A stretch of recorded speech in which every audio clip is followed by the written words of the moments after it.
Hi అండి, అందరికీ good morning. Fee reimbursement సంబంధించి ప్రభుత్వం ఒక శుభవార్త చెప్పింది. ఫీజు రియంబర్స్ సంబంధించి నిధులు విడుదల చేశారు. అయితే ఎంత విడుదల చేశారు, ఎవరికి విడుదల చేశారు, ఏంటి అనే పూర్తి విషయాలు ఇప్పుడు మనం తెలుసుకుందామండి. ఒకసారి మనం న్యూస్ పరిశీలిస్తే కనుక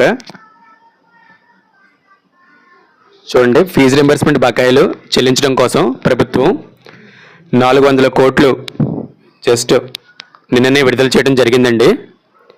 ఒక్క విషయం అండి, ఏ ఇన్ఫర్మేషన్ అయినా సరే మనకి పథకాలైనా ఏవైనా అప్డేట్స్ అయినా ఈకేవైసీ అయినా ఏదైనా పథకం రాకపోయినా ఎలా అప్లై చేయాలి, దానికి ఎలా గ్రీవెన్స్ పెట్టాలి, ఏదైనా సమాచారం వెంటనే మన ఛానల్లో అప్డేట్ చేయడం జరుగుతుంది.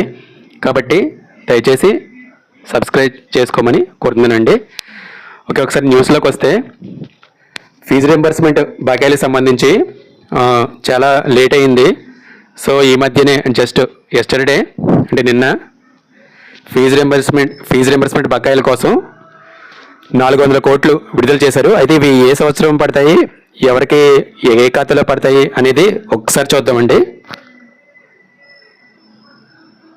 చూడండి, 2023-24 అలాగే 2024-25 విద్యా సంవత్సరాల్లో ఫైనల్ ఇయర్ పూర్తి చేసిన వారికి లేదా ఇంకా ఆ ఇయర్లో ఫైనల్ ఇయర్ ఇంకా జరుగుతూ ఉన్న వారికి ఈ 2 విద్యా సంవత్సరాలకు సంబంధించిన విద్యార్థులకి ఒకసారి మళ్ళీ చెప్తాను. చూడండి, 2023-24 అలాగే 2024-25 విద్యా సంవత్సరాల్లో ఫైనల్ ఇయర్ పూర్తి చేసిన విద్యార్థులకు సంబంధించి ఫీజు రియంబర్స్మెంట్ బకాయిలకు సంబంధించి 400 కోట్లు విడుదల చేయడం జరిగిందండి.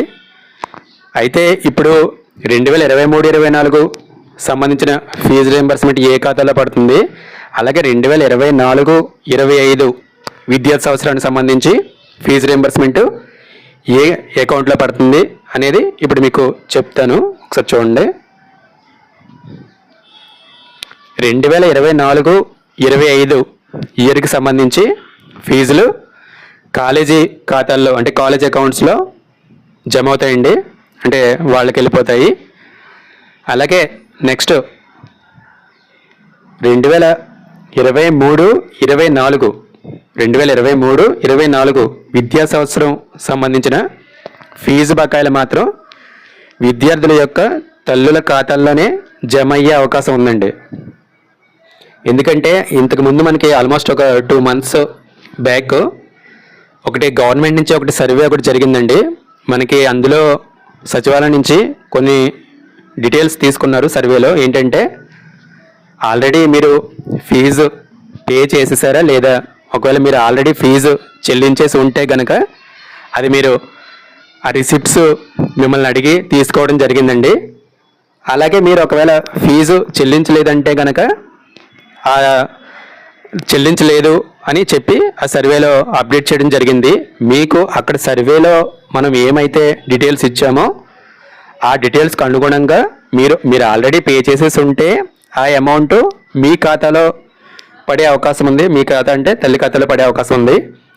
ఒకవేళ కనుక మీరు పే చేయలేదు అని అప్పుడు మీరు చెప్పి ఉంటే సర్వేలో, అప్పుడు ఆ డబ్బులు కాలేజ్ అకౌంట్లో జమ అయ్యే అవకాశం ఉంది. అయితే సర్వేలో చాలా కాలేజీలు ఇప్పటికే విద్యార్థుల నుంచి ఫీజులు వసూలు చేసాయని తెలిసింది. అందుకే 2023-24 విద్యా సంవత్సరం సంబంధించిన ఫీజులు మ్యాక్సిమం తల్లి అకౌంట్లో జమ అయ్యే అవకాశం ఉందండి. థ్యాంక్ యూ అండి. మీరు ఏదైనా ఇన్ఫర్మేషన్ మనం చెప్పినప్పుడు వెంటనే మీరు సబ్స్క్రైబ్ చేసుకుంటే, మీరు అలాగే కింద బెల్ ఐకాన్ ఉంటుంది, దాన్ని క్లిక్ చేస్తే వెంటనే మీకు ఇన్ఫర్మేషన్ నోటిఫికేషన్ వస్తుంది. వెంటనే మీరు అప్డేట్ చేసుకోవడానికి, వెంటనే దానికి సంబంధించి వెంటనే మీరు ఫాలో అప్ అవ్వడానికి అవకాశం ఉంటుందండి. అలాగే ఇంకా విద్యా దీవెనకు సంబంధించి ఒక చిన్న విద్యా దీవెన ఈ ఫీజు రింబర్స్మెంట్ సంబంధించి ఒక చిన్న ఇన్ఫర్మేషన్ ఏంటంటే, ఈ సంవత్సరం సంబంధించి కూడా ఇంకా వెరిఫికేషన్ జరుగుతుందండి. ఇది వెరిఫికేషన్ స్టార్ట్ అయ్యి కూడా మనకి ఆల్మోస్ట్ 1 నెల దాటేసింది. సో ఎవరైనా కనుక ఇంకా వెరిఫికేషన్ పూర్తి చేసుకోకపోతే వీలైనంత త్వరగా చేసుకోవడం మంచిదండి. ఎందుకంటే ఇది కాలేజ్ ఫీజు అనేది చాలా ఎక్కువగా ఉంటుంది.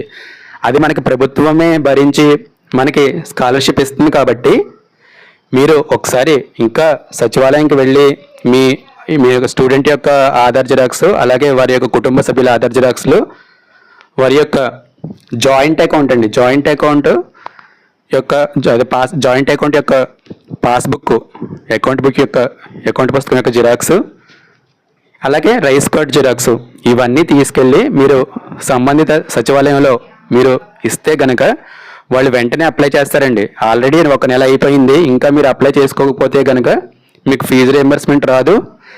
తర్వాత ఆ ఫీజు మీరే భరించాల్సి రావచ్చండి. అది ఒకసారి చూసుకోండి. ఈ విషయాలు ఒకసారి గమనించండి. నెక్స్ట్ ఈ ఫీజు రియంబర్స్మెంట్ సంబంధించి కానీ ఇంకా ఏమైనా, అలాగే వాహనమిత్ర సంబంధించి ఆల్రెడీ అందరికంటే ముందే మనం డీటెయిల్స్ ఇవ్వడం జరిగింది, డేట్స్తో సహా. ఎగ్జాక్ట్గా మనం ఏ డేట్స్ ఇచ్చామో ఆ డేట్సే జరిగింది. వాహనమిత్ర సంబంధించి ఇంకొక చిన్న అప్డేట్ వచ్చిందండి. ఏంటంటే అది యాక్చువల్గా ఫస్ట్ చెప్పిన డేటు October 2 రిలీజ్ చేస్తామని చెప్పారు.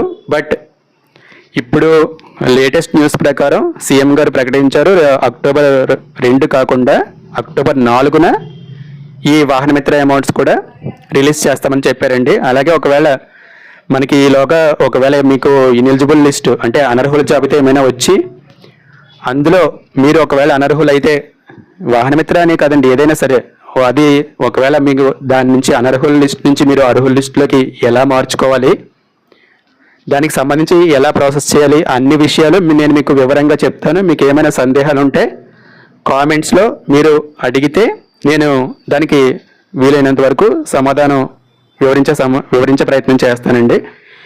థ్యాంక్ యూ అండి. ప్లీజ్ సబ్స్క్రైబ్ అండి. Thank you so much.